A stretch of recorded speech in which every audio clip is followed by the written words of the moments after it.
잖아요. 그래서 찬양을 통해서 또 자기의 신앙 고백을 하고 또 간증을 하는 거라고 생각을 합니다. 예, 그래서 감사를 드리고요. 예, 저희가 이번 시간에 계속해서 그리스도인과 재물에 관한 이 주제를 살펴보도록 하겠습니다. 먼저 시작하기 전에 좀 말씀을 드리면 찬양도 좀 많이 했는데 혹시 오늘 너무 늦게 끝나면 어떡하지 생각하실 수가 있는데 짧습니다, 오늘. 예, 원고 자체가 짧아서 걱정을 안 하셔도 됩니다. 예. 예, 그래서 오늘 저희가 재물에 관한 문제를 좀 살펴보도록 하겠습니다. 그리스도인답게 살기 위해서는 성경을 알아야 되죠. 그렇죠. 성경을 잘 몰라도 구원받을 수는 있습니다. 복음만 알면 돼요. 복음은 아주 단순한 거죠. 내가 하나님 앞에서 죄인인데 하나님께서 나를 위해서 인간의 몸을 입고 이 세상에 오셔서 십자가 위에서 내 모든 죄값을 다 치러주셨다. 이게 복음이에요. 그래서 이것만 믿으면 누구나 구원받을 수 있습니다. 굉장히 복음은 단순하죠. 하지만 그리스도인답게 살기 위해선 단순히 복음만 알아야 되는 것이 아니라 성경을 알아야 됩니다. 교회를 다니고 심지어 구원받았다고 하는 사람들까지도 성경의 진리와 삶의 원칙을 따르지 않는 경우가 허다합니다. 재물에 관한 문제는 다른 어떤 영역과 마찬가지로 우리의 삶에 굉장히 큰 영향을 끼치는 문제입니다. 우리가 계속해서 읽은 본문인데 잠언 3장 5절부터 6절 이렇게 되어 있죠.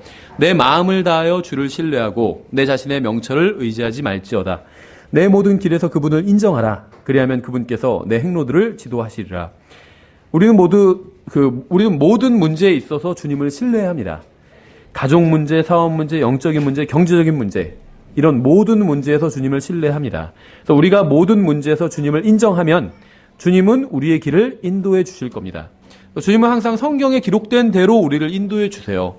그래서 주님은 우리를 기적이나 하늘에서 들리는 음성이나 내적 음성이나 이런 것을 통해서 인도하지 않으십니다.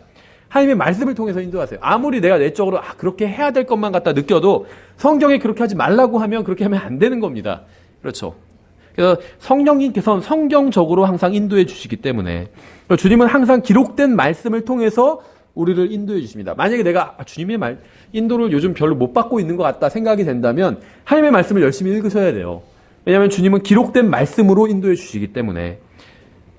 그리고 이제 우리가 지금 다루고 있는 이 재정 문제도 같은 방법, 즉 말씀을 통해서 인도해 주십니다. 성경에 의하면 돈을 얻는 세 가지 정당한 방법이 있었죠. 첫째, 일해서 돈을 버는 것이었죠. 첫째는 주님께서는 인간이 일하도록 창조하셨습니다. 하나님께서도 일하셨고 인간을 자신의 형상을 따라서 만드셨죠. 그래서 인간은 타락하기 전에도 일했습니다. 또 타락한 이후에 하나님께서는 인간의 유익을 위해서 일을 어렵게 하셨습니다. 일이 고되고 어려워지자 인간이 죄를 지을 시간과 힘이 줄어들게 된 거죠. 그러니까 죄가 주로 꼭 그런 건 아니지만 일반적으로는 죄는 시간이 많이 남아돌수록 더 죄를 짓게 됩니다.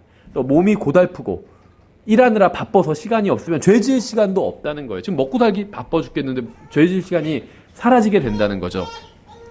또 건강할 때 더 죄를 많이 짓잖아요. 병들어 아플 때보다. 출애굽기 20장에 의하면 인간은 6일 동안 일해야 되고 마태복음 20장에 의하면 12시간 일해야 됩니다. 하루에. 근데 이제 이건 명령은 아닙니다. 제가 이렇게 말씀드리는 이유는 이렇게 하지 않는 사람을 정죄해라 이런 얘기가 아닙니다. 이렇게 하지 않아도 돼요. 근데 이제 이게 기본적인 일해야 되는 인간에게 부과된 어떤 일이라는 거죠. 일주일에 6일, 하루에 12시간. 이게 이제 기본적인 사항이라는 거예요. 다만 일주일에 6일을 일하고 하루에 12시간씩 일하지 않았다면 먹을 것과 입을 것이 부족하다고 하나님을 원망해서는 안 된다는 거예요. 그렇게 일하지 않고도 먹고 살만 하면 그건 또 자기 자유예요. 그러니까 반드시 일을 그렇게 해야 되고 이런 얘기를 하는 건 아닙니다. 그렇게 일을 안 해도 충분히 먹고 사는데 내가 지장이 없다. 그러면 그렇게 일을 안 할 수도 있는 거겠죠. 그건 자기 자유입니다. 하지만 일을 열심히 했는데도 내가 먹고 살 게 부족하다. 이런 경우에 돌아보라는 거예요. 내가 일주일에 6일 동안 하루에 12시간씩 일을 했는지. 그게 왜냐하면 하나님께서 그렇게 일을 하라고 하셨기 때문에 그렇게 하고 나서 또 부족하다면 그럼 이제 하나님께 채워달라고 기도로 나아갈 수가 있는 거겠죠. 그러니까 그렇게 일하지 않고도 자신의 필요를 채울 수 있다면 문제가 없지만 채울 수 없다면 그렇게 일해야 된다는 겁니다. 강제사항은 아니란 거예요. 저 형제는 왜 6일 일하지 않지? 이렇게 판단하라는 이야기가 아닙니다. 디모데전서 5장 8절에서는 이렇게 말씀하고 있죠. 그러나 누가 자기 친족, 특히 자기 집 사람들을 부양하지 아니하면, 자기 가족 부양하지 아니하면 그는 믿음을 부인한 자요 불신자보다 나쁜 자니라. 이렇게 말씀하고 있어요. 그러니까 성경은 자신의 가족을 먹여 살리기 위해서 일하지 않으면 불신자보다 나쁜 자라고 말씀을 합니다. 그러니까 성경은 남의 가족까지 먹여 살려야 한다 이렇게 말씀하신 적이 없습니다. 다른 사람의 가족을 먹여 살리면 뭐 훌륭한 일이겠죠. 근데 이제 성경은 그걸 의무로 주신 적은 없다는 거예요. 자기 가족을 먹여 살려야 된다 이렇게 말씀하고 있지 남의 가족을 먹여 살릴지니라 이렇게 말씀하고 있지는 않다는 겁니다. 그러니까 일할 수 있는데 일하지 않는 사람을 먹여 살려야 한다고 말씀하신 적이 단 한 번도 없어요. 그렇죠? 이것은 우리나라의 정책과 일치하지 않을 수 있지만 분명하게 성경이 말씀하시는 진리입니다. 그러니까 뿌리지 않는 사람이 거두고 일하지 않는 사람이 먹고 사는 것은 성경의 진리와는 위배된다는 거예요. 여기서 일하지 않는 사람이란 건 일할 수 없는 사람을 말하는 게 아니에요. 고령이거나 몸이 불편해서 일할 수 없는 경우도 있죠. 그런 경우를 말하는 게 아니라 그냥 일반적인 경우, 일할 수 있는데 일하지 않는 사람을 말하는 겁니다. 그래서 일하지 않는 사람, 또 뿌리지 않는 사람이 거두고 일하지 않는 사람이 먹는 것은 성경의 진리에 위배된다는 겁니다. 하나님께서는 일하는 자에게 반드시 먹을 것을 공급해 주십니다. 돈을 얻는 정당한 두 번째 방법은 기도였죠. 그래서 마태복음 6장, 빌립보서 4장 이런 곳에 의하면 하나님께서 말씀하신 대로 열심히 일했지만 필요한 음식과 의복을 얻지 못한 사람은 기도로 주님께 필요한 것을 요청하면 그 필요를 공급받을 수 있다고 분명하게 말씀하고 있습니다. 다만 이제 하나님께서 이렇게 보장해 주신 것은 음식과 의복이에요. 내가 여가 생활을 무슨 하와이에서 이번 주 지낼 수 있게 해주십시오. 이런 거는 하나님께서 보장해 주신 적이 없어요. 그렇죠? 아니면 70평짜리 아파트에서 살게 해주세요. 이런 거, 타워 팰리스에서 살게 해주세요. 이런 건 보장해 주신 적이 없어요. 기도로 아무리 구해봐야 하나님께서 주실 수도 있지만 안 주실 수도 있어요. 보장해 주신 적이 없어요. 먹을 것과 입을 것, 이것만 보장해 주셨습니다. 그렇죠? 특히 복음과 하나님의 진리가 전파되는데 신실하고 지속적으로 지원했던 사람들에게는 그들에게 필요한 모든 것을 공급해 주시겠다고 빌립보서 4장에서 약속을 하셨죠. 돈을 얻는 정당한 세 번째 방법은 부모나 조상으로부터 이제 상속받는 것입니다. 이러한 방법이 불공평하다고 지적하는 사람들이 있을지 모르지만 하나님의 말씀에 의하면 이것은 정당한 일이고 또 이 민주주의, 또 자본주의 사회에서도 정당한 일이죠. 우리는 사적 자치의 어떤 자유가 있어요. 내 재산을 가지고 내가 마음대로 쓸 수 있는 자유가 있다는 거. 그건 당연한 일이죠. 그렇죠. 내 재산을 가지고 내가 내 자녀에게 주는 게 부당한 일이 아니라는 겁니다. 그렇죠. 성경에서도 보장하는 말씀이라는 거예요. 자신의 사랑하는 자녀들을 위해서 열심히 일한 사람의 수고가 그 사랑하는 자녀들에게 돌아가는 것은 정당한 일입니다. 우리는 소유한 것을 사랑하는 사람에게 줄 수 있는 자유를 가지고 있어요. 우리가 지난주에도 읽은 부분이 있어서 주인이 한 데나리온씩 다 똑같이 줬죠. 하루 종일 일하는 사람이나 2시간 일하는 사람이나 다 똑같이 줬어요. 그러니까 막 항의를 했죠. 하루 종일 일하는 사람이. 그러니까 주인이 뭐라고 하죠? 내 것을 가지고 내가 내 마음대로 할 수 없겠느냐 이렇게 말하고 있잖아요. 그럴 자유가 있다는 거예요. 그렇죠? 그래서 우리는 소유한 것을 사랑하는 사람에게 줄 수 있는 자유를 가지고 있습니다. 내 자녀나 아니면 내가 자녀는 아니지만 사랑하는 사람한테 줄 수 있는 거죠. 부모로부터 재산을 물려받는 것은 성경에 의하면 비난의 여지가 없는 정당한 행위이고 우리 법에서도 인정하고 있는 거죠. 그러니까는 무슨 말이냐면 부모로부터 아무것도 물려받지 못했다고 해서 그게 잘못된 건 아닙니다.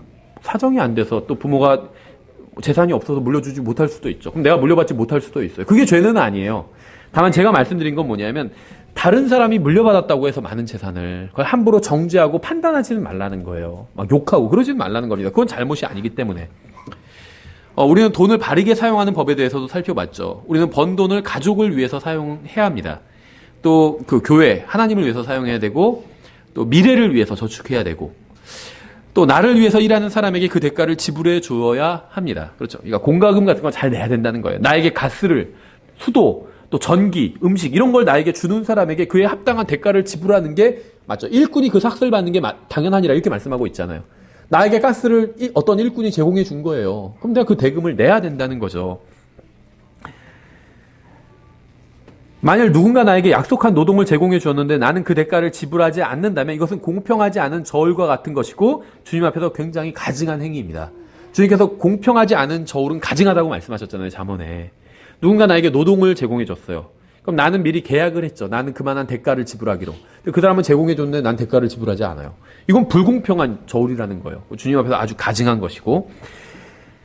제가 아까 읽은 디모데전서 5장 8절. 그러나 누가 자기 친족, 특히 자기 집 사람들을 부양하지 아니하면 그는 믿음을 부인한 자요 불신자보다 나쁜 자니라. 이렇게 말씀하고 있어요.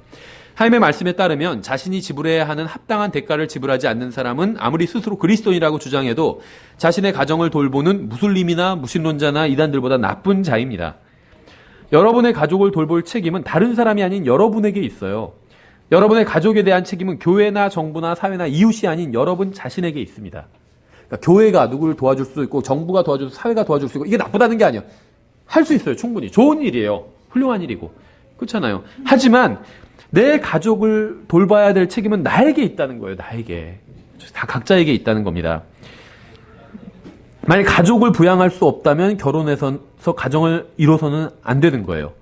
또 결혼해서 가정을 이뤘다 할지라도 가족들에게 음식과 의복과 안식처를 제공하고 필요를 채워줘야 합니다. 그렇지 않으면 믿음을 부인한 자 불신자보다 더 나쁜 자라고 말씀하고 있어요.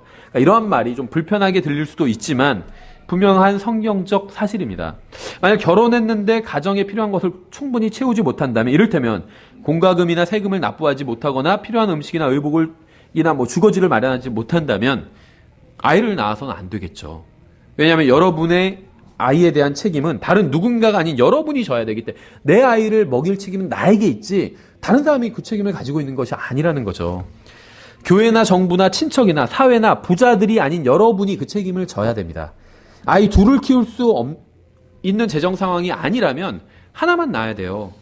셋을 키우기에 재정이 충분하지 않다면 둘만 낳아야 됩니다. 넷을 키울 수 없다면 셋만 낳으면 돼요. 그러니까 재정이 풍족하다면 원하는 대로 낳아서 키우면 됩니다.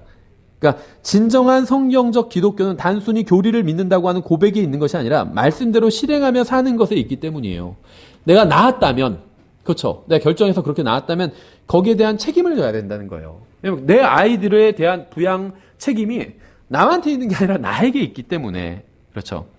그러니까 자신의 가족을 부양하지 않는다면 믿음을 부인한 자요 불신자보다 더 나쁜 자다. 이렇게 성경 말씀하고 있잖아요. 그러니까 아무리 성경을 믿는다 할지라도 자신의 가족을 스스로 부양할 생각을 하지 않고 정부나 사회나 누군가 부양해 주기를 바란다면 자신의 가정을 부양하는 무슬림이나 무신론자보다 나쁜 사람이라고 성경이 증언하고 있다는 거죠. 시편 37편 21절에 이렇게 되어 있습니다.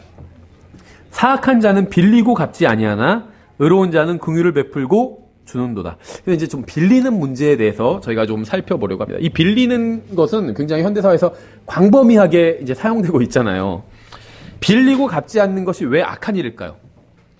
자신의 것이 아닌 것을 소유했기 때문이에요. 빌렸다는 건 말 그대로 빌려온 거죠. 근데 갚지 않는 것, 되돌려주지 않는다는 건 내가 그냥 가지고 있는 거, 내가 소유하고 있는 거잖아요. 그래서 악한 일이에요. 자기에게 속하지 않은 것을 정당하지 않은 방법으로 취득했기 때문에. 그러니까 빌린 것은 여러분의 것이 아니라 빌려준 사람의 것입니다. 만일 빌린 것을 돌려주지 않거나 그 값을 치르지 않는다면 그것은 주님 앞에서 사악한 짓이라는 거죠. 이것은 단순히 세상의 법적인 문제를 뛰어넘는 성경의 원칙이에요. 그러니까 세상에서는 빌리고 갚지 않는 방법이 있을지 모르지만 성경에는 그런 것이 없습니다. 그래서 세상에서 합법이라고 해서 성경에서도 합법은 아닌 경우가 굉장히 많이 있어요. 많은 국가에서 낙태나 간통을 처벌하지 않죠. 그런데 그렇다고 해서 성경이 낙태나 간통을 허용하는 것은 결코 아니죠. 또 세상에서는 술을 마시는 것이 불법은 아니지만 성경에 의하면 그건 명백하게 불법이죠. 그러니까 성경의 기준과 세상의 기준이 좀 다르고 우리는 세상의 기준뿐만이 아니라 성경의 기준을 따라야 된다는 거죠. 잠언 22장 7절엔 이렇게 말씀하고 있어요. 부한 자는 가난한 자를 다스리고 빌리는 자는 빌려주는 자의 종이 되느니라. 우리가 빌리지 않고는 살 수가 없죠. 근데 이제 빌릴 때 항상 반드시 기억해야 되는 말씀이 바로 이 말씀이에요. 빌리는 자는 빌려주는 자의 종이 되느니라. 그러니까 이 구절이 말씀하시는 것을 싫어하는 건 자유지만 분명한 진리라는 점은 부인할 수가 없습니다. 예수님께서 다시 오시기 전까지 이 세상에서는 항상 부자가 가난한 자를 다스렸습니다. 지금도 대한민국 누가 다스리고 있는지 아세요? 무슨 비선실세가 아니라 부자들이 다스리고 있어요. 재벌들이. 여기가 실제적인 권력을 쥐고 있는 거지. 대통령도 권력이 유한해요. 5년이면 다잖아요. 힘 빠지잖아요. 그렇죠. 5년 끝나가면 다 레임덕 와요. 지금 꼭 박근혜 대통령만 이런 게 아니라 다른 대통령 다 마찬가지였어요. 부자들이 가지고 있어요. 권력은. 진정한 권력은. 이게 대한민국뿐만이 아니라 다른 모든 대부분의 현대사회 국가에서는 다 부자들이 권력을 가지고 있습니다. 성경도 그렇게 말씀하고 있죠. 부한 자가 가난한 자를 다스리고 있다고 말씀하고 아주 핵심을 찔러서 말씀하고 있는 거죠. 그런데 이제 우리가 주목할 부분은 이 구절의 뒷부분이에요. 빌리는 자는 빌려주는 자의 종이 되느니라. 그러니까 빌리는 자는 빌려주는 자의 종이 됩니다. 주의할 점은 이 구절을 포함한 문맥 어디에서도 빌리는 것이 죄라는 언급은 없습니다. 내가 성경 전체라고 말씀을 드리지 않을게요. 나중에 이제 살펴볼 거기 때문에. 근데 이 문맥에서는, 그 구약 성경의 문맥에선 빌리는 것을 죄라고 말씀하신 구절이 단 한 구절도 없어요. 그렇죠. 이 지금 잠언에서도 빌리는 자는 빌려주는 자의 종이 되니라. 여기서 빌리는 게 죄라는 말씀은 전혀 아니죠. 그냥 어떤 팩트, 사실만 말씀하고 있는 것일 뿐이에요. 빌리는 것은 죄가 아니지만, 근데 우리가 주의할 것이 뭐냐면, 일단 이제 우리가 이 구절만을 다룬다면 빌리는 것은 죄가 아니지만 분명한 사실은 정말 위험한 행위라는 사실은 기억해야 된다는 거예요. 그렇죠. 그래서 저도 운전하면서 갈 때 이제 라디오를 들으면서 가는데 그 대부업체 광고들이 가끔 나올 때가 있거든요. 그럼 막 돈 빌리라고 실컷 광고해 놓고 광고 끝에 아주 조그만 소리로 그러나 뭐 빌리는 거 신중해야 된다는 이런 이제 안내 문구 넣잖아요. 그걸 꼭 그 광고할 때 넣어야 되기 때문에 할 수 없이 넣는 거죠. 빌리는 건 죄가 아니지만, 일단 이 문맥에 따르면 빌리는 건 죄가 아니지만 굉장히 위험한 행위라는 거예요.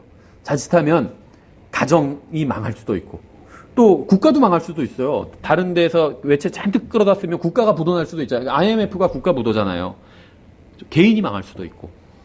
굉장히 위험한 일이라고 성경은 경고하고 있다는 거죠. 그러니까 이 구절에서는 빌리는 것이 죄라고 말하지는 않지만 그것은 굉장히 위험하다. 다른 사람이 종이 되는 거니까 굉장히 위험하다. 이렇게 경고하고 있다는 거죠. 그러니까 마치 사자굴에 들어가는 것은 죄는 아니죠.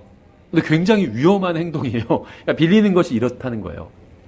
빌릴 수밖에 없어요. 어떤 상황에선. 하지만 그것이 위험한 상황이기 때문에 가능하면 빨리 갚아야 된다. 이제 그러한 생각을 가지고 있어야 된다는 겁니다. 우리는 빚을 지고도 자신이 종이 아닌 자유인이라고 생각할지 모르지만 성경은 분명하게 빌리는 자는 빌려주는 자의 종이라고 말씀하고 있어요. 이러한 말씀에 비춰보면 가장 위험한 짓은 갚지 못할 것을 빌리는 행위라는 거죠. 이게 가장 위험한 짓이에요. 갚지 못할 것을 빌리는 것. 부채의 증가는 국가나 가정이나 개인을 위험에 빠뜨립니다. 빚을 늘리는 것은 풍선에 바람을 불어넣는 것과 비슷해요. 바람을 조금 불어넣는다고 해서 풍선이 터지는 건 아니죠. 빚을 내가 조금 얻는다고 해서 100만 원 빌렸어요, 누구한테. 그렇다고 해서 내가 망하는 건 아니에요. 그렇죠. 그러니까 바람을 풍선에 좀 불어넣는다고 해서 풍선이 바로 터지진 않지만 계속 불어넣으면 언젠간 터지게 되잖아요. 빚도 마찬가지라는 거죠. 빚을 조금 얻는 것 자체가 크게 위험하지는 않지만 계속 얻다 보면 언젠가는 가게가 무너져 버린다는 거죠. 가정이 무너져 버린다는 거예요. 교회도 마찬가지고 국가도 마찬가지예요. 교회도 빚내서 하는 경우들도 있거든요. 저는 지금 다른 교회를 비판하고자 이런 얘기를 하는 게 아니에요. 할 수도 있어요. 은행 융자 얻어서 처음에 돈이 없으니까 월세 내느니 융자가 더 싸니까 그렇게 할 수도 있습니다. 다만 계속 그렇게 하다 보면 언젠가는 무너져 내릴 수가 있다는 거예요. 교회도 빚에 의존해서 그렇게 하다 보면. 그래서 만일 빚을 지고 있다면 가능하면 빨리 빌린 것을 갚아야 됩니다. 이런 계획을 세워야 돼요. 그렇죠? 그러니까 빚으로 구매한 것은 구매한 사람의 것이 아니라 빌려준 사람의 것입니다. 내가 빚으로 뭘 구매했다면 빌린 거예요. 그러니까 저희는 차는 빚이 없어요. 저희 건데 집은 빚이 있어요. 저희는 빌린 거예요. 은행한테. 은행 집이에요. 저희가 그 이자를 갚지 않으면 은행에서 2달 이상 지나면 이자 내지 않으면 경매 부르잖아요. 그럼 은행이 우리 집을 뺏어갔다 이렇게 생각하면 안 돼요. 은행이 자기네 집을 갖고 간 거예요. 그냥 우리 집은 빌려서 있는 것이기 때문에. 그렇죠? 그래서 빚을 완전히 다 갚고 나야 이제 구매한 사람의 것이 되는 겁니다. 세금을 납부하는 것을 좋아하는 사람은 없지만 모든 사람이 세금으로 인해서 얻는 유익을 누리고 싶어 하죠. 저희도 경찰차도 타본 적이 있고 앰뷸런스도 구급차도 타본 적이 있어요. 경찰차 타고 어디 끌려간 게 아니라 그때 자매가 임신했는데 잠깐 산책 나왔다가 집에 돌아가기가 힘들어서 근데 막 골목이고 그래가지고 택시를 잡기도 힘들고 마침 경찰차가 있어서 태워달라고 했더니 너무 친절하게 태워주더라고요. 막. 그래서 경찰차를 탔는데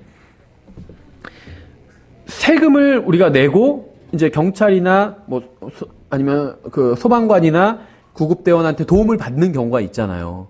그렇죠. 그러니까 세금 내기는 싫어하지만 이런 걸 누리고 싶어는 한다는 거죠. 그래서 성경은 세금을 정당하게 내야 된다고 말씀하고 있습니다. 그렇죠.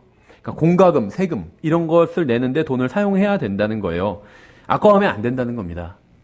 마태복음 22장 15절에 잘 나와 있죠. 그때 바리새인들이 가서 어떻게 자기들이 그분의 말로 함정에 빠뜨릴까 의논하고 자기 제자들을 헤롯 당원들과 함께 그분께 보내어 이르되 선생님이여 우리가 알기에 선생님은 진실하고 진리 안에서 하나님의 길을 가르치시며 또 아무도 신경 쓰지 아니하시나니 선생님은 사람들의 외모를 중히 여기지 아니하시나이다.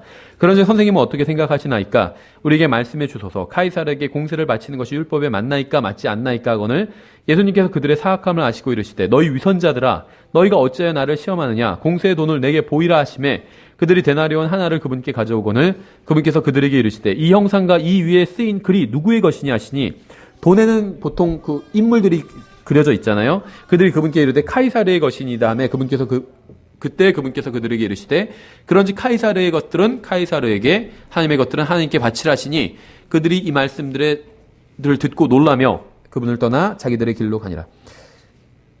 물론 이제 세금에 관한 말씀인데 전 여기에 이제 한 가지 영적인 의미가 더 있다고 믿습니다. 카이사르의 이제 과거의 돈들은 다 동전이었죠. 금 하나, 은 하나, 동화 이런 동전이었는데 그 돈 위에는 통치자의 얼굴이 기록되어 있죠. 그래서 예수님께서 하신 말씀도 그 통치자의 얼굴이 형상이 기록되어 있으니까 그 통치자에게 갖다 주라 이렇게 말씀을 하신 거죠. 바꿔 말하면 우리는 하나님의 형상으로 만들어졌잖아요. 하나님의 형상이 기록되어 있는 거예요, 우리에겐. 그럼 우리는 누구에게 바쳐야 되죠? 하나님께 바쳐야 되는 거예요. 그렇죠? 통치자의 형상이 있는 건 통치자에게 바치고 하나님의 형상이 있는 건 하나님께 바치라는 겁니다. 그렇죠? 어쨌든 간에 예수님에 의하면 우리는 반드시 세금을 내야 합니다. 우리가 세금을 내지 않으면 그리스도인의 간증을 잃을 뿐 아니라 하나님의 명령에 불순종하는 거예요. 그래서 미국에서도 이제 세금을 안 내는 어떤 조세 저항 운동 같은 게 있어요. 그리스도인들 사이에도. 그래서 그냥 이제 말씀을 드리면 공용 박사라는 분이 있어요. 진화론자들을 이렇게 완전히 토론을 해서 이제 굉장히 깨부시는 정말 통쾌하게 이기는 그런 이제 훌륭한 사역을 하는 분이 있는데 이제 이분이 사실은 감옥에 가서 복역을 했어요. 근데 그 이유가 뭐냐면 이제 세금을 안 내서인데 이제 저도 자세히는 모르는데 아마도 세금을 안 낸 이유가 세금을 빼돌리고 그렇게 조세 포탈을 한 건 아니고 자기의 세금이 이제 진화론 교육을 하는데 쓰이는 걸 자기는 용납할 수 없다. 그래서 일종의 이제 조세 저항을 한 것으로 보입니다. 자, 자세한 내막은 모르지만 제가 볼 때는 그래서 마냥 이분을 비난할 수는 없지만 저는 이제 그것이 하나님의 뜻은 아니라고 생각해요. 예, 세금을 내라고 말씀하고 있잖아요. 그냥 이거는 다른 단서가 없다는 거죠. 그럼 생각해 보세요. 진화론만 안 가르치면 되나요? 다른 거 잘못된 거 많이 가르쳐요. 진화론 말고도. 그러면은 그 이유면 결국 세금 낼 수가 없어요. 그렇지 않나요? 국가가 하는 일에 내가 다 동의할 수 없잖아요. 쓸데없는 짓도 많이 하고. 그렇다고 세금을 안 내면 어떻게 되겠어요? 내라는 거예요. 그건 그 사람들이 하나님 앞에서 심판받을 일이고, 우리가 해야 될 일을 해야 된다는 거죠. 그래서 세금을 내지 않으면 그리스도인으로서의 간증을 잃게 되고, 또 하나님의 말씀에도 불순종하게 되는 것이죠. 그래서 특히 우리는 세상 정부에 속한 것은 세상 정부에게 바치고, 하나님께 속한 것은 하나님께 바치라는 말씀에 주의할 필요가 있습니다. 그래서 이 말씀에 의하면 예수님의 제자라 할지라도 육신을 입고 있는 한 이 세상에서 살고 있기 때문에 육신에 한해서는 세상에 속해 있다고 볼 수가 있다는 거죠. 예, 그래서 이 성경을 보면 이 돈을 빌리는 문제에 있어서 일단 구약 성경에서는 이것을 죄라고 말씀하신 적이 단 한 번도 없습니다. 뒤에서 좀 살펴보겠지만, 근데 이제 문제가 있죠. 바로 로마서 13장 8절입니다. 자, 읽어보면 로마서 13장 8절. 서로 사랑하는 것 외에는 누구에게든지 어떤 것도 빚지지 말라. 다른 사람을 사랑하는 자는 율법을 성취하였느니라. 저는 이런 말씀이 실제적으로 굉장히 어려운 말씀이라고 생각해요. 그래서 제가 오전에 이 광고를 했죠. 여기에 대해서 공부할 테니까 가능하면 듣고 가시라고. 근데 죄송하게도 저도 이 말씀을 완벽히는 모르겠어요. 그래서 그냥 제가 이해한 대로 이제 설명을 드리겠습니다. 왜 이 말씀이 문제가 되냐면, 예전에도 어떤 목사님을 모시고 이제 교회에서 이제 특강을 하고 그랬는데, 이제 나중에 자유롭게 질문하는 시간에 어떤 형제님이 이걸 가지고 질문을 했어요. 그러면서 성경에서 누구에게든지 어떤 것도 빚지지 말라고 했는데, 이제 본인이 이제 결혼을 앞두고 있는데 집을 구해야 되잖아요. 근데 뭐 전세건 월세건 뭐 매매건 하여튼 간에 자기 가진 돈만으로 다 구할 수는 없거든요. 현실적으로 우리나라에서. 그럼 결혼이고 뭐고 아무것도 못 해요. 그렇죠. 아주 일부 소수의 사람들 빼고는 대부분 빚을 안고 이제 시작을 하게 됩니다. 그래서 이게 현실적인 문제인데 그럼 빚지지 말라고 했기 때문에 어떻게 해야 되냐? 이렇게 물었는데 이제 제가 답은 기억이 안 나요. 왜냐하면 그 특강했던 목사님이 이제 그 미국 분이었는데, 그러니까 누가 통역을 했는데 통역을 안 해버렸어요. 그 흐지부지 돼버렸어요, 이 문제가. 통역하시는 분이 중간에서 그거는 그냥 나중에 얘기하고 묻지 말자고 막 이렇게 하고 넘어가 버렸습니다. 저도 자세히 기억은 안 나요. 그래서 결국 답은 못 들었습니다. 근데 지금 아시는 것처럼 제가 지금 이 시리즈를 공부하고 있는데 이게 이제 저도 기본적인 교재를 번역을 해가면서 하는 거거든요. 근데 이 시리즈 지금 번역하는 중에도 이것에 대한 이야기가 나오지가 않아요. 그래서 로마서를 인용하고 있어요. 근데 13장 1절부터 7절까지만 인용하고 18절은 인용을 안 하고 있어요. 그래서 이제 지금부터 말씀드린 건 그냥 제가 그냥 정리를 해본 것입니다. 근데 이제 다른 자료들을 좀 찾아보니까 이제 여기에 대해서 의견이 약간 갈려요. 첫 번째는 이건 당연히 돈도 빌리면 안 된다는 말씀이다. 그리스도인은 절대 누구에게도 어떤 것도 빚져서는 안 된다. 융자 받으면 안 된다. 한마디로. 이런 말씀입니다. 이렇게 얘기해요. 없으면 어떡하냐? 없으면 그냥 없는 데도 살아라. 집도 못 사면 어떡하냐? 그럼 노숙해라. 이렇게까지 말씀하시는 분도 있어요. 주석가 중엔. 문자적으로 해석해야 되니까. 그 다른 분은 어떤 말씀을 하시냐면 이거는 지금 융자를 예를 들면 절대 받지 말아라. 신용카드 절대 사용하지 말아라. 신용카드 빚지는 거잖아요. 내가 다음 달에 갚죠. 할부로 사는 경우도 있고 빚지는 거거든요. 그러니까 융자 받지 말고 신용카드 사용하지 말아라. 이런 의미는 아니다. 이렇게 말씀하시는 분이 있어요. 근데 그분도 성경을 문자적으로 해석하는 분인데 왜 그런 얘기를 하냐 하면 문맥을 보면 문맥이 그런 걸 얘기하고 있지 않다. 이렇게 얘기를 해요. 문맥을 보시면 지금 문맥은 어떤 문맥이냐면 세금 내는 문맥이에요. 로마서 13장 1절부터 보시면 모든 후는 더 높은 권력들에 복종할지니 하나님으로부터 나지 않은 권력이 없으며 이미 있는 권력들도 하나님께서 임명하셨느니라. 그러므로 누구든지 권력에 거역하는 자는 하나님의 규례를 거역하나니 거역하는 자들은 스스로 정죄를 받으리라. 치리자들은 선한 일이 아니라 악한 일에 대하여 두려움이 되나니 그런즉 내가 권력을 두려워하지 아니하려느냐. 선한 일을 행하라. 그래야 하면 내가 바로 그에게 칭찬을 받으리라. 그는 하나님의 사역자로서 내게 선을 베푸느니라. 그러나 내가 악한 것을 행하거든 두려워하라. 그가 헛되이 칼을 차지 아니하나니 그는 하나님의 사역자요 보복하는 자로서 악을 행하는 자에게 진노를 집행하느니라. 그러므로 너희는 진노 때문만이 아니라 양심을 위해서도 반드시 복종해야 하느니라. 이런 까닭에 너희가 공세로 바치나니 그들은 하나님의 사역자로서 바로 이 일에 항상 쓰이느니라. 지금 6절에 와서 공세, 세금 얘기가 나왔죠. 그러므로 모든 사람들에게 그들이 마땅히 받을 것을 주되, 마땅히 받을 것인데 무슨 말이냐면 공세 받을 자에겐 공세를, 세금 얘기예요. 관세 받을 자에겐 관세를, 두려워할 자에겐 두려움을, 존경할 자에겐 존경을 주라. 이게 이제 정부 통치자들 얘기거든요. 그냥 내가 존경하는 선생님 얘기가 아니라 통치자 얘기예요. 통치자와 세금 문제를 이야기하고 있습니다. 창세기 9장 이후로 하나님께서는 인간이 다른 인간에게 권위를 행사하도록 허락하셨죠. 그리고 이제 13장 8절 바로 이 절에서 서로 사랑하는 것 외에는 누구에게든지 어떤 것도 빚지지 말라. 다른 사람을 사랑하는 자는 율법을 성취하였느니라. 율법 얘기를 해요. 그러면서 빚지는 얘기를 하고 사랑하라는 얘기를 합니다. 그렇죠. 그러면 이제 이 구절을 문자적으로 딱 한 분만 띄어서 보면 누구에게든지 어떤 것도 빚지지 말라고 그랬죠. 그럼 이 말씀을 문자적으로 해석하고 믿어야 되잖아요. 우린 실행해야 되고 문자적으로 믿는 사람들이니까. 그러면 정말 빚지는 것도 잘못된 거죠. 빚지는 게 빌리는 것 똑같은 거잖아요. 빌리는 게 잘못된 거죠. 한번 잘 생각을 해보세요. 이게 구절이 저는 일단은 어떤 빚도 져서는 안 된다. 그걸 의미한다고 믿지는 않습니다. 결과적으로 말씀드리면. 왜 그러냐 하면 잘 보세요. 여기서 어떤 돈도 빚지지 말라 이러진 않았죠. 어떤 것도 빚지지 말라고 그랬어요. 그러면 모든 것을 다 빌려서는 안 돼요. 그렇죠? 그럼 예를 들면 제가 지금 중고등부 주일학교 하는데 조그만 칠판을 이제 윤찬성 형이 지금 가져오셨더라고요. 그래서 그거를 이제 걸었다 떼었다 할 수 있게 하려고 책장에 제가 망치질을 했어요. 근데 망치가 없어서 한 형제님께 빌렸습니다. 망치 좀 빌려주세요. 주일에 갖다 주세요. 해서 갖다 주셔서 망치를 사용하고 돌려드렸어요. 그럼 누구에든지 어떤 것도 빚지지 말라고 그랬잖아요. 빌리지 말라는 거거든요. 근데 제가 빌렸잖아요. 그럼 저 죄를 지은 건가요?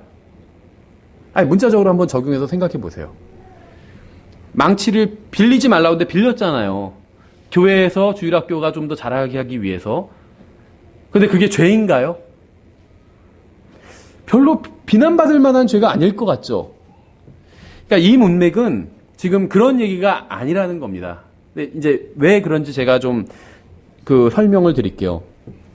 우리는 이제 이 구절을 이해하기 위해서 문맥을 볼 필요가 있습니다. 이 구절은 지금 신약에만 적용되는 것이 아니라 구약과도 관련이 있어요. 왜 그 증거가 뭐냐면 다른 사람을 사랑하는 자는 율법을 성취하였느니라. 율법 얘기를 하고 있죠. 이게 지금 구약부터 이어지는 어떤 문맥이에요. 어떤 이야기고. 문맥은 근데 뭐냐 하면 아까 우리가 봤던 것처럼 6절, 7절에 의하면 세금에 관한 겁니다. 일단 세금에 관한 거예요. 빚지지 말라는 건 뭐냐면 있는 세금이 부과된 걸 안 내고 가만히 있지 말라는 거예요. 그건 빚진 것과 같다는 겁니다. 세금을 내라는 겁니다.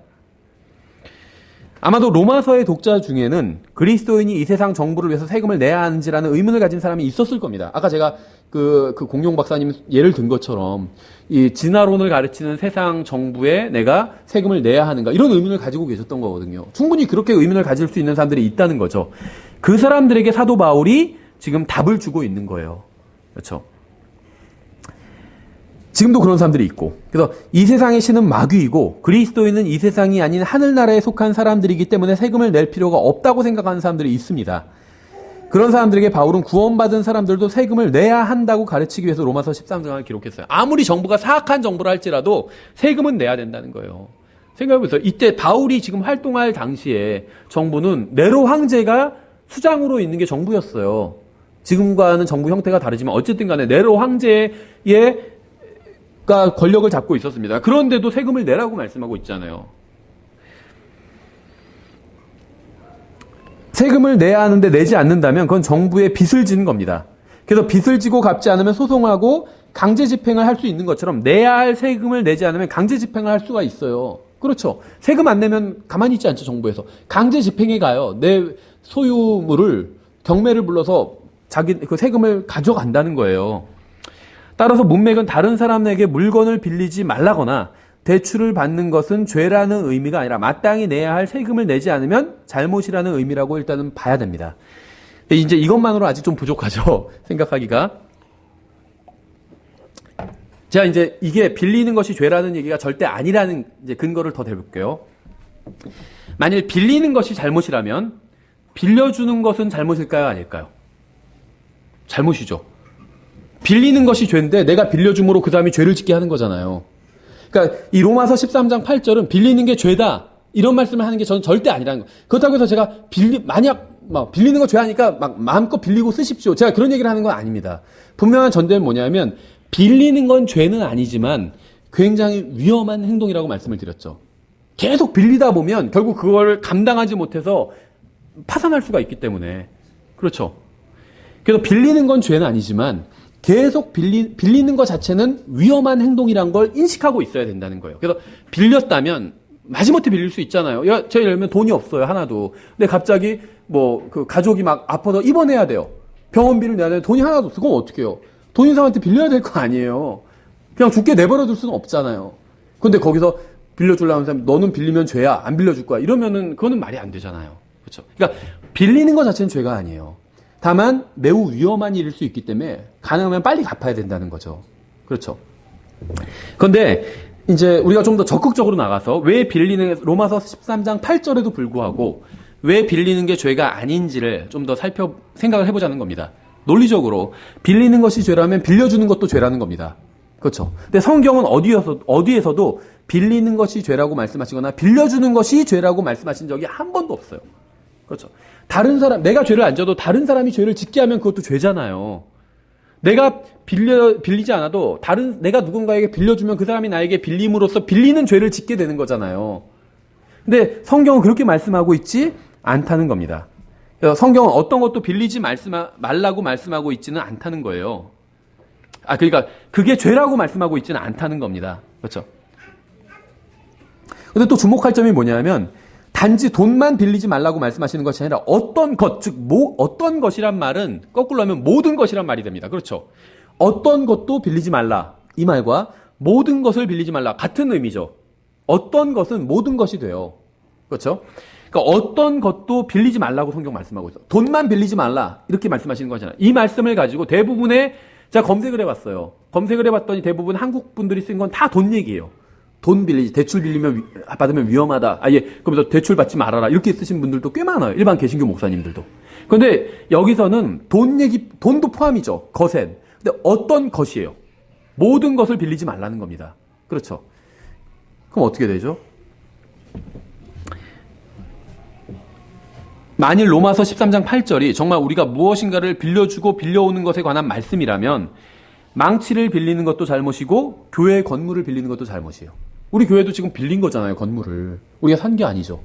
그러면 대부분의 대한 교회들이 다 우리나라 같은 경우에 가난해서 다 이렇게 새들어 살고 있잖아요. 다 죄 짓고 있는 거예요. 그리고 큰 대형 교회들은 자기네 건물 졌잖아요. 그 교회들만 정당하게 하고 있는 거예요. 뭔가 좀 이상하죠? 아닌 것 같죠, 그거는. 그러니까 이게 그 말씀이 아니라는 거예요.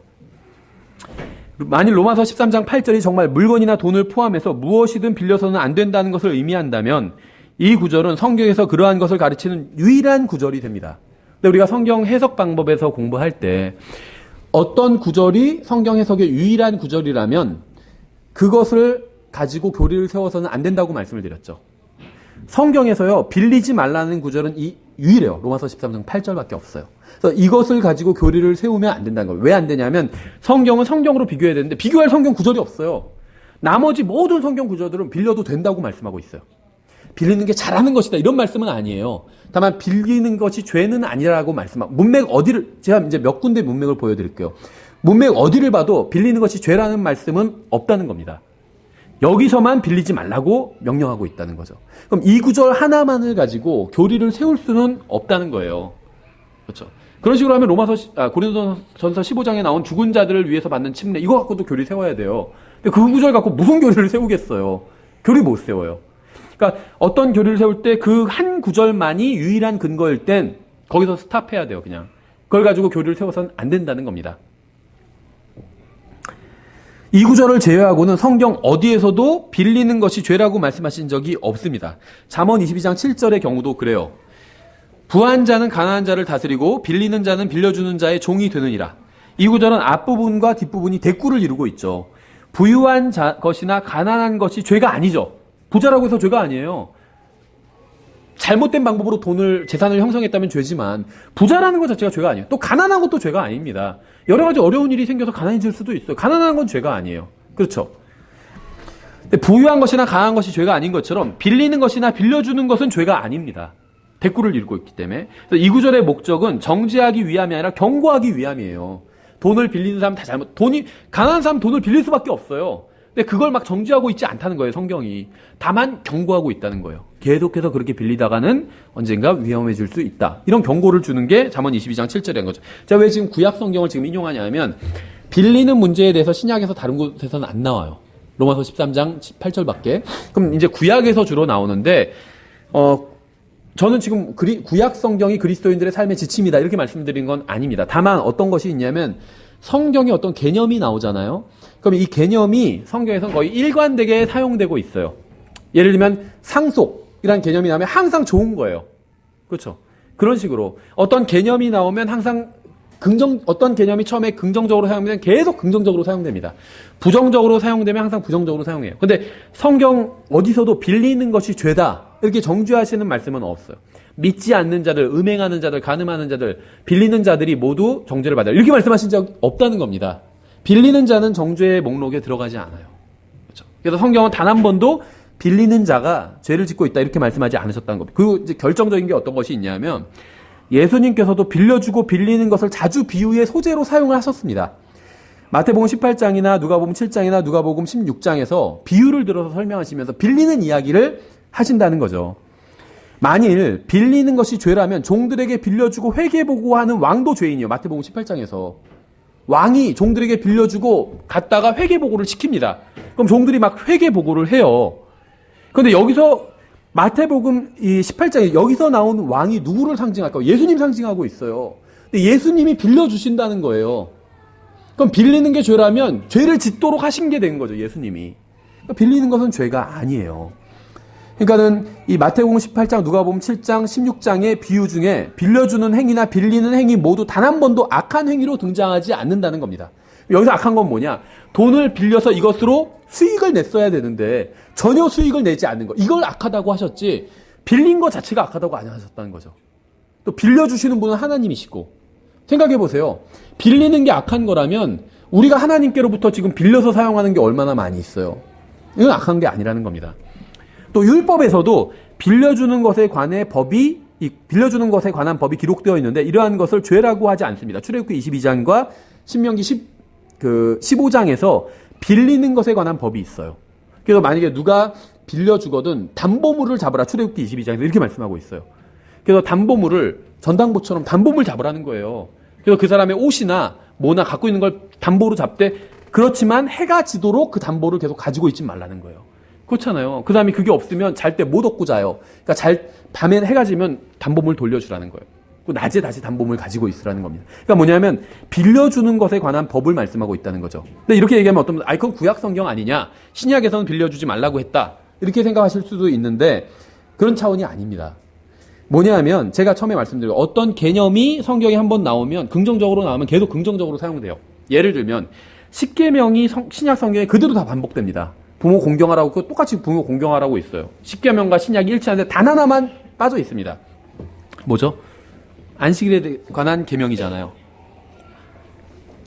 그런데 그러면 안식일이 왜 빠졌을까요? 우리는 예수 그리스도 안에서 안식하기 때문에 빠진 거지 안식일이 나빠서 빠진 게 아니에요. 구약에서는 생각해 보세요. 안식일이 좋은 걸까요? 나쁜 걸까요? 좋은 거예요. 안식일은 하나님께서 만드신 거잖아요. 제정하신 거예요. 나쁜 게 절대 아니에요.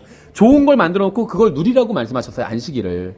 안식일은 좋은 건데 신약에서는 예수님께서 우리의 안식이 되시기 때문에 우리가 안식일을 지킬 필요가 없는 겁니다. 그렇죠. 나쁜 것이라서 안 지키는 것이 아니라 좋은 것이지만 우린 더 좋은 것을 가지고 있기 때문에 안 지키는 거예요.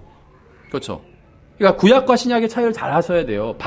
변한 게 있다 해도 나빠서 변한 게 아니라는 겁니다. 안식일 같은 경우에.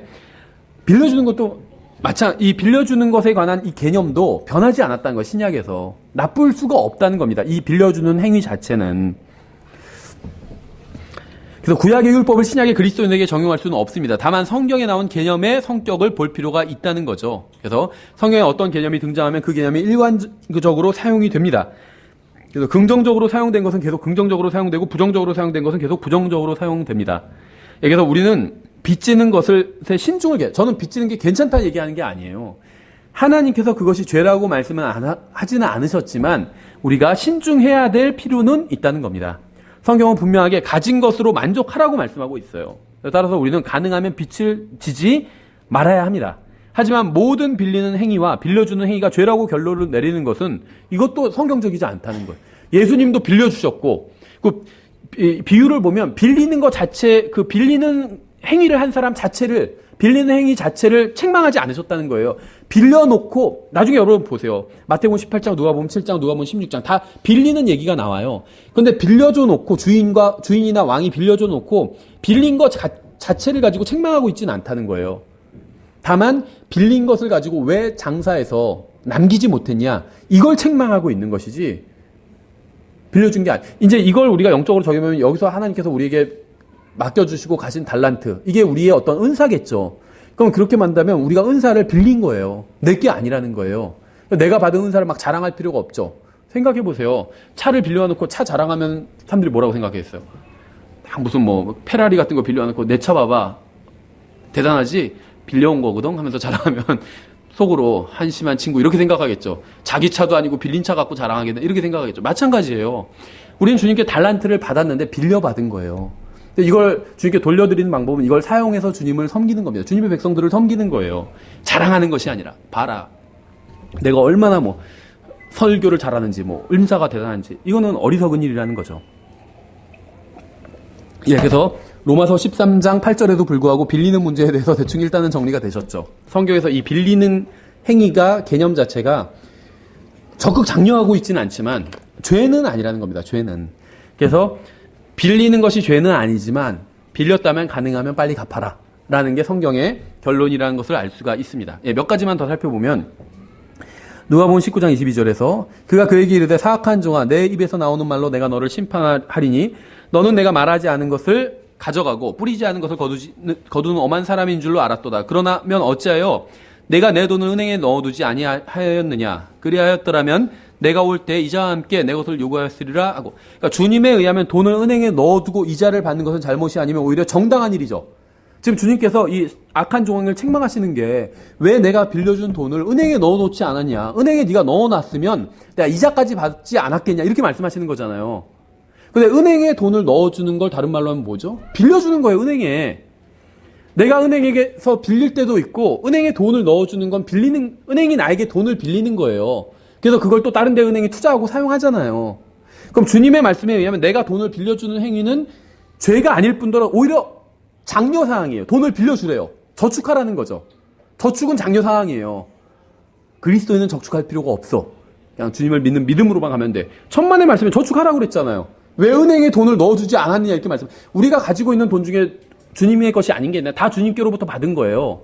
은행에 넣어두라고 하셨잖아요. 넣어둬야 돼요. 그러면 바르게 돈을 사용하고 또 은행에도 넣어둬서 저축을 해야 됩니다. 그러니까 은행에 돈을 빌려주는 행위라는 거죠. 그걸 하라는 거예요. 그러니까 빌리는 것, 빌려주는 것 자체가 죄는 아니라는 겁니다. 그렇죠? 고린도후서 12장 14절에 이렇게 말씀하고 있어요. 보라, 내가 세 번째 너에게 갈 준비가 되어 있으나 너에게 짐이 되지는 아니하리라. 나는 너희 재물을 구하지 아니하고 너희를 구하노니 자녀들이 부모를 위해 모아 두지 아니하고 부모가 자녀들을 위해 하느니라. 또 비슷한 말씀 잠언 13장 22절이죠. 선한 사람은 자기 자손에게 상속 재산을 남기거니와 죄인의 재물은 의인을 위해 쌓이느니라. 그러니까 구약 성경에서 이제 상속에 대해서 직접적으로 얘기하고 있고 물질적인 상속, 영적 상속이 아니라 신약에서 이제 영적 상속에 대해서 말씀하고 있지만 물질적인 상속에 대해서 직접적으로 말씀하고 있지 않은데 고린도후서 12장 14절에서 이제 자녀들이 부모를 위해 모아두지 않냐고 부모가 자녀들을 위해 모아둔다. 물려준다는 거죠. 상속에 대한 말씀이죠. 그래서 하나님의 말씀에 의하면 자녀들에게 재산을 남겨주는 것은 결코 잘못이 아니고 오히려 성경적인 일입니다. 우리는 가족을 부양하는 데 돈을 써야 됩니다. 가족을 돌보는 데 돈을 쓰는 것은 죄가 아니에요. 하나님께서도 자신의 가족을 돌보시기 때문에 가족을 돌보는 건 하나님처럼 하는 거예요. 하나님도 자기의 가족을 돌봐주시잖아요. 우리를 돌봐주시잖아요. 그렇죠. 그래서 자녀들에게 재물을 남겨주기 위해서 또 우리도 열심히 일해야 됩니다. 하나님도 우리에게 상속해 주시는 게 있잖아요. 우리도 그렇게 해야 된다는 거예요. 하지만 열심히 일했는데도 남겨줄 것이 없다고 해서 좌절할 필요는 없어요. 아무리 열심히 일해도 이게 남겨줄 게 없는 경우들도 있잖아요.